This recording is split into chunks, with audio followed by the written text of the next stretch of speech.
What's up guys, 3 here, again to give you another lore video, but this one is going to be a bit different today.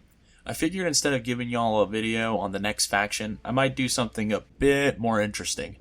What could be more interesting than the devil-worshipping heretic forces, or the mighty god-fearing new Antioch, you may ask? Submarines, baby.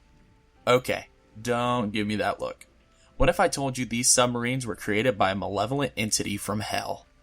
Okay, cool. I'm glad we're back on board. Before we get into the quick and dirty of it, I just want to once again thank you all for taking the time to watch my video. It means a lot to me that people find my content entertaining. Okay, now back to the thick of it. I'm gonna break this bitch down like a professor for you all, so go ahead and turn to page 6 of your Trench Crusade lore primer. Or, if you're a lazy bastard like me, you can just keep watching the video. I won't judge. Mostly. Here we can see a timeline of important events for the lore. Things such as the first crusade that damns the world, Beelzebub releasing his first tasty concoction for us all, the destruction of Antioch, Antioch being rebuilt again, and so on. But, if we look towards the bottom, we can see something I believe to be extraordinarily interesting. It reads, 1866.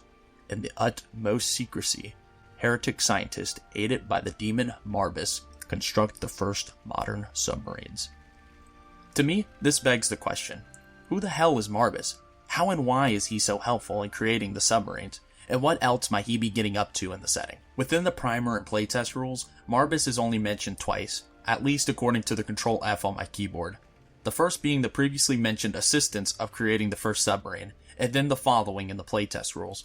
Semi-automatic rifles are said to be the invention of Marbas, the devil who holds great wisdom and knowledge in mechanical arts. They are excellent both at long range and in assault, combining accuracy and a high rate of fire, though they are prone to jamming.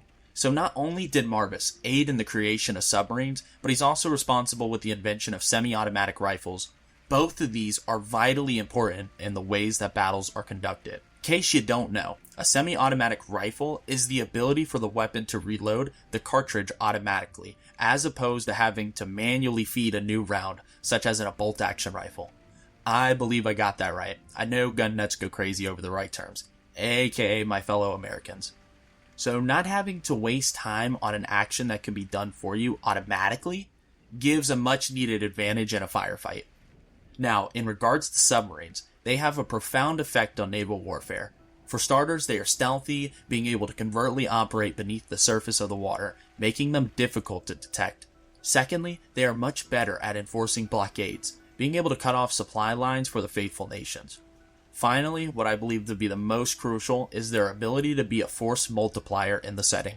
The heretic forces are at least at a numbers disadvantage, if you don't include possible demons.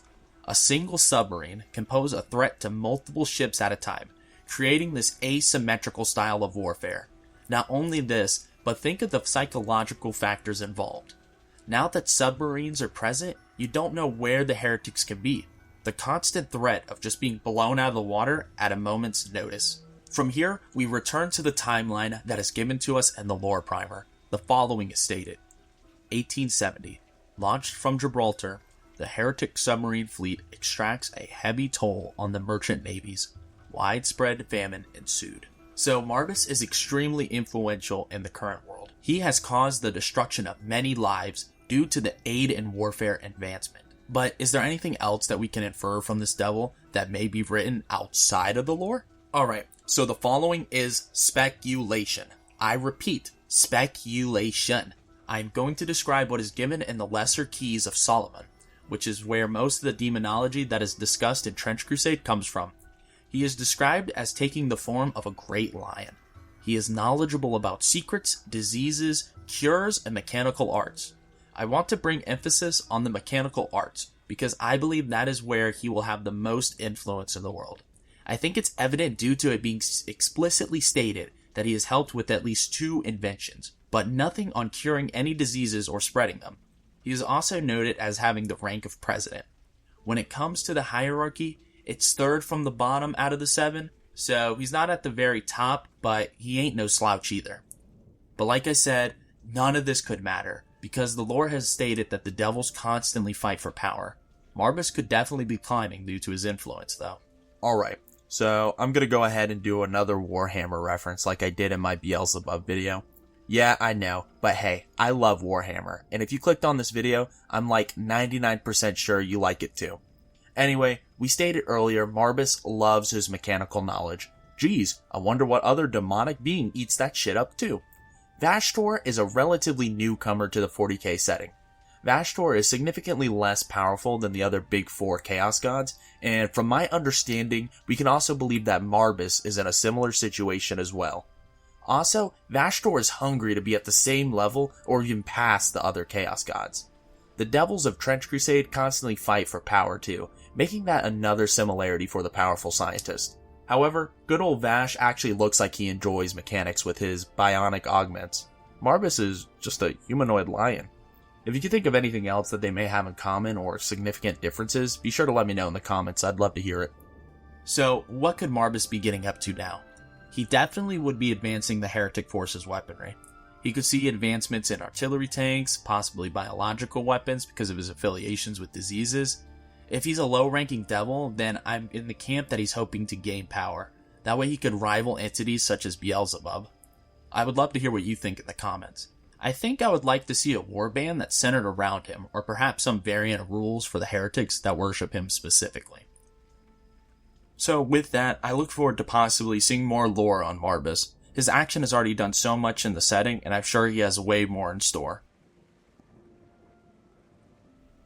Hey, thanks for watching.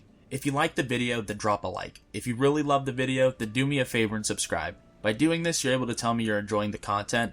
That way, I can continue to make more. For any of you that really want to go the extra mile to show me support, consider heading over to my Patreon. Any revenue that I receive will go towards reinvesting into the content I'm making here. Currently at the moment, I'm working on getting a Discord set up for Patreon supporters.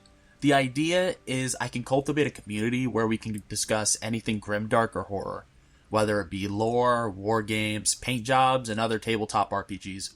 Other perks that I'm planning on is being able to view content early along with getting to vote on future video subjects. The link will be on my channel and hopefully in the description soon. I appreciate you taking the time to listen to me today, and I look forward to talking to you again real soon.